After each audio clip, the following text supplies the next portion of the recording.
Hello coolers and welcome back to the channel today guys, because it seems like transfer talk has quietened around Barca in recent weeks when it comes to incomings from the clubs, as it seems like the club are focusing all their efforts on how to ramp up exits from the club at the moment. So we shall be discussing all of that in today's video guys. But first of all guys, guess who is back in training? Because star boy Fermin Lopez resumed training on Tuesday. They are joining up with his teammates and training under the orders of Hansi Flick for the very first time. Let's not forget that Fermin enjoyed an extended holiday period because he represented Spain at 2 tournaments this summer. He represented Spain at both the Euros and the Olympics, where he was actually the standout player of the football competition, scoring 6 times and laying on 2 assists for his teammates to help Spain to their second gold medal in Olympics. And Fermin has enjoyed a well-deserved extended break there. He missed last weekend's game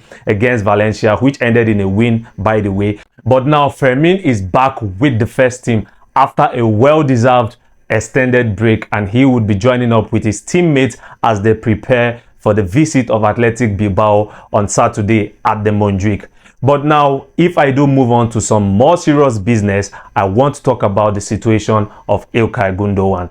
Gundogan missed Saturday's visit to the Mestalla when it was reported that he was still feeling the effects of a head injury that he sustained during the Gamper Trophy game against Monaco. However, from the look of things at this moment, it seems like there could be more to why Gundogan actually missed that game, because a lot of stories have been coming out about Gundogan in the last few days, because right now the position is very clear. It has even been confirmed by Fabrizio Romano. Both Gundogan and the club have agreed to part ways this summer. So Ilkay Gundogan is one player that is going to be leaving Barca this summer. He has informed Barca that he would be willing to depart the club this summer. Right now, it seems like Barca are actually the ones who have applied some form of pressure on Gundogan to depart the club, because mind you, Gundogan is sitting on very high wages, bro. Gundogan earns around 17 to 20 million euros a season, bro. That's a lot of money for Barca at this point. But it is still Barca that offered Gundogan the same contract like 12 months ago. They offered him a 2-year deal 12 months ago on those high wages. Gundogan didn't have a gun to Barca's head telling them to give him those numbers. They were the ones that offered Gundogan those numbers after he left Man City on a free transfer. And now for you to come after just a year and change your mind that because he's on high wages, he's an easy scapegoat, and you would be willing to discard him after just 1 season because all of a sudden you need some more space in your salary cap, bro. This is downright disrespectful from Barca, man. And this is a shame, because this is how Barca has been operating in the last few years. We have done this time without number in recent years with a lot of players. We did the same thing with the likes of Aubameyang. We did the same thing with people like Suarez. These are legends of the club, bro. We did something similar with Messi. We couldn't register his contract, bro. These are players that have made efforts to sign for the club. These guys didn't force us to give them those contracts, but we went ahead to give them those contracts, and this clearly makes us look very bad, bro. No matter how you look at it, Barca have made a mess of handling a lot of situations with top stars in recent years, and I fear that a lot of players will be scared of making that move to Barca in the future, because before you know it, you start hearing issues about your salary and whatever you are earning, without remembering the fact that the club were actually the ones that offered those salaries and those personal terms to the players.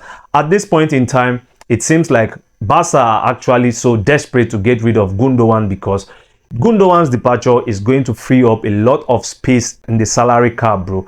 Gundogan is on high wages, as I earlier mentioned, so his departure, while I know he's not going to bring in a transfer fee, it was confirmed by Fabrizio Romano on Tuesday as well that Gundogan's departure is not going to fetch Barca a transfer fee. And so definitely you understand the reasoning behind why Barca are trying to dispose of Gundogan here. It is clearly to get rid of Gundogan's wages from the wage bill, because Gundogan is collecting around 17 to 20 million euros a season, bro. Only Lewandowski and Frankie de Jong collect more money in Spanish football. So that is a lot of money here. So you understand why Barca are trying to get rid of Gundogan, because Dani Olmo is still not registered. Obviously, if that is done, Barca would definitely be able to register players like Dani Olmo, and maybe if they still make some further signings during the course of this transfer window, Barca will still be able to register them. But Gundogan's departure is close to being concluded, and right now it seems like the most likely destination is going to be his former club, Man City, bro, because it seems like he reached out to Guardiola during the weekend and he told him that he would be interested in returning to the club.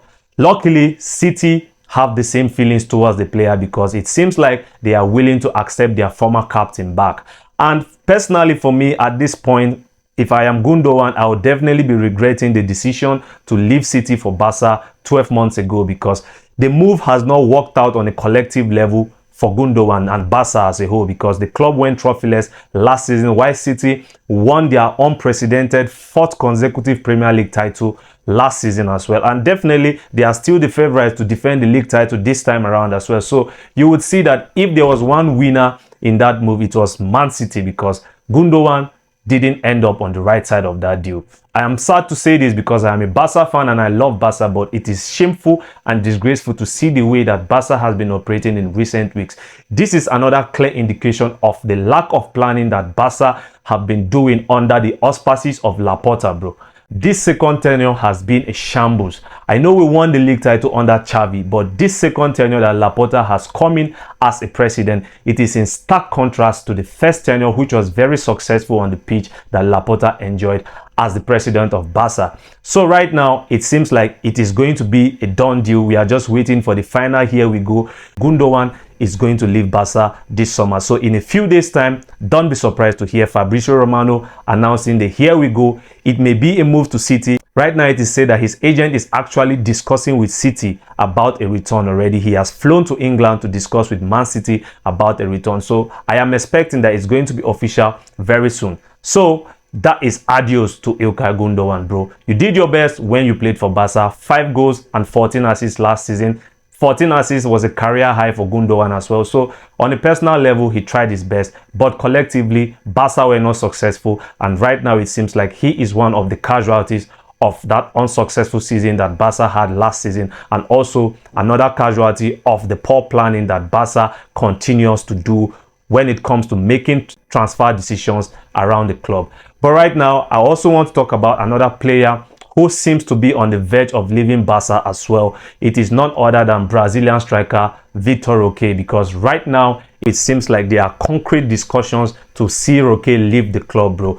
It was reported over the weekend and earlier in the week that Barca were locked in serious negotiations with Portuguese side Sporting Lisbon over the transfer of Roque to the Portuguese club. But it is said that both clubs had not reached an agreement on a final transfer fee. Sporting offered 20 million euros with add-ons that would likely see the deal reach a total of 30 million euros, which is what Barca actually paid as the upfront payment to Atlético Paranaense to sign Roque back in December. So if that had gone through, it clearly means that Barca would not be making a loss on their original investment, which is something that it seems like Barca are eager to do here. They don't want to make a loss on their original investment.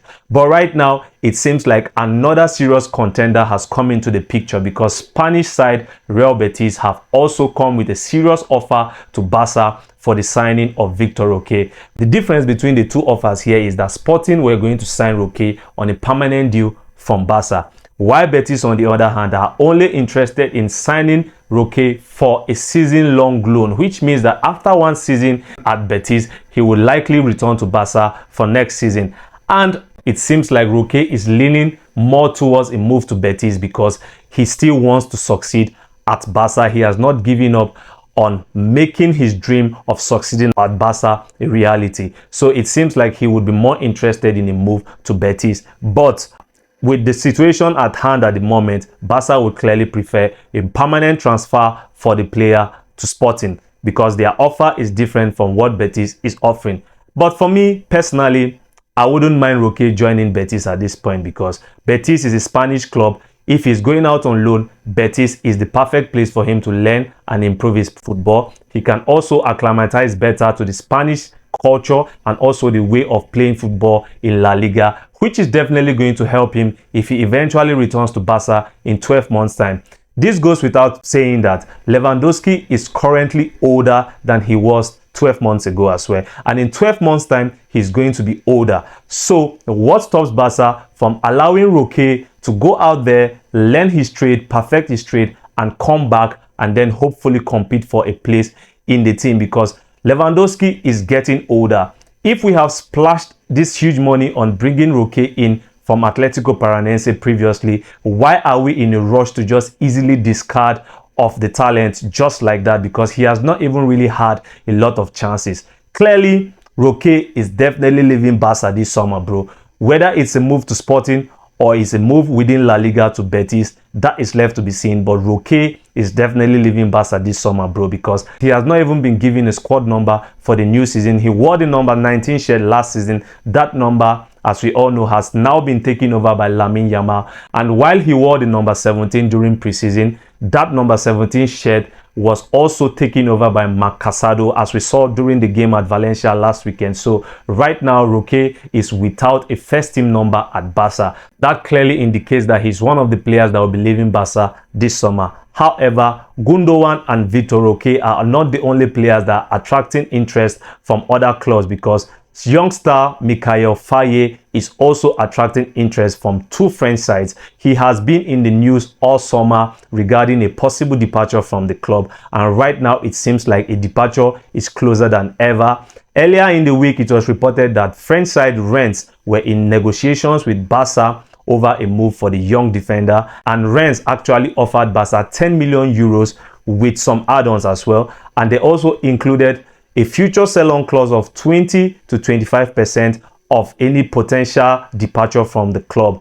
It seems like Barca were pushing for more money than the original 10 million euros that was on offer by Rennes. Right now, another French club has come into the foray for the signature of Mikf Faye, because Lille have also joined the race to sign Faye. It is said that Lille are also interested in signing Faye from Barca. Right now, the details are not really clear yet, but it is said that their interest is concrete and they will definitely be competing with Rennes for the signing of Faye. One point which Barca have been standing their foot on and standing firm on is the fact that should they allow Faye to depart the club this summer, the club would retain a buyback clause and also a future selling clause. So these are the major conditions that Barca will require to be met before they sanction an exit for Faye this summer. And I like what Barca are doing here, because we made a mistake when we allowed Julian Araujo to join Bournemouth without including either a sell-on clause or a buyback clause in that deal, and that saw us lose total control of the player's future.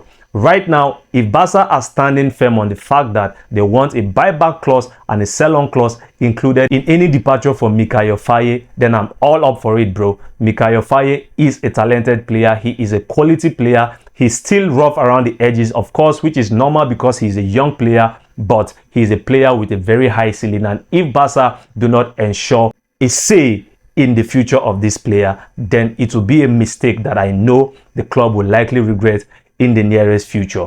But now, if all these exits are completed, which means that Barca would have some room in their salary cap, because a lot of wages would be freed up. Gundogan's wages, as I mentioned, they are very high, and if Vitor Roque and Mikf Faye depart the club as well, that ensures that Barca will be receiving some transfer fee and also getting rid of their wages, which would also make them and put them in a better position to register the signings that they have already, like Dani Olmo, and also maybe look forward to strengthening the team this summer, because mind you, make no mistake about it, Barca actually still need a left winger, bro. Rafinha is not really comfortable while playing at the left. We know he can do a job on the left, but he's better playing from the right, which of course he will not get a lot of opportunities with the emergence of Lamine Yamal. But then again, squad depth has never been more important, so keeping Rafinha around as an option on both flanks is still a plus for Barca. But Barca still has to get a specialist for that left wing position, and it definitely cannot be Ferran Torres, because